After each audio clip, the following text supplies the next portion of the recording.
Hello everyone. ఈ చిన్న వీడియోలో ఒక చిన్న చిట్కాతో మీ ముందుకు వచ్చేసాను. మరి ఆ చిట్కా ఏంటో చూసేద్దామా? ఎక్కువ ల్యాగ్ చేయకుండా వీడియోలోకి వెళ్ళిపోదామండి.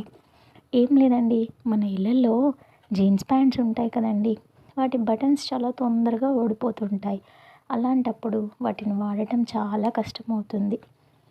ఇప్పుడు ఆ బటన్ ఎలా స్టిచ్ చేయాలో నేను చూపిస్తాను.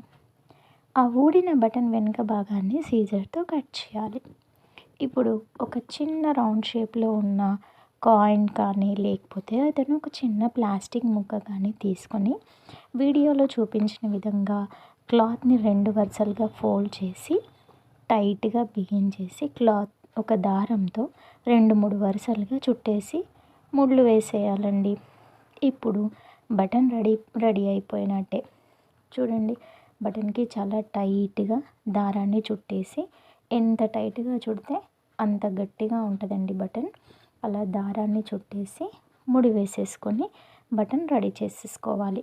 చూడండి, ఇప్పుడు బటన్ రెడీ అయిపోయింది. నేను ఇలా 2 బటన్స్ చేసుకున్నాను. ఒకసారి మీకు చూపిస్తాను బటన్స్ని, చూసేయండి. మనం తీసుకునే ఈ క్లాత్ కూడా జీన్స్ ప్యాంట్కి మ్యాచ్ అయ్యే కలర్లో తీసుకుంటే ఇంకా చాలా బాగుంటుందండి. అందుకనే నేను నా దగ్గర ఉన్న బ్లూ కలర్ క్లాత్తో తీసుకున్నాను, ఎందుకంటే నేను కుట్టేది బ్లూ కలర్ జీన్స్ ప్యాంట్కి కాబట్టి. చూసారా, ఈ 2 బటన్స్ని నేను రెడీ చేసుకున్నాను.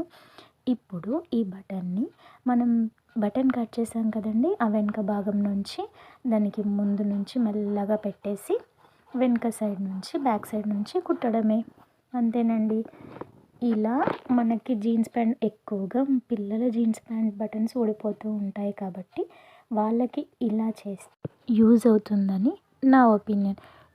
ఈ చిన్న టిప్ ఎలా ఉందో చూసి మా కామెంట్ సెక్షన్లో కామెంట్ చేయండి. Like, share, subscribe my channel. Bye guys.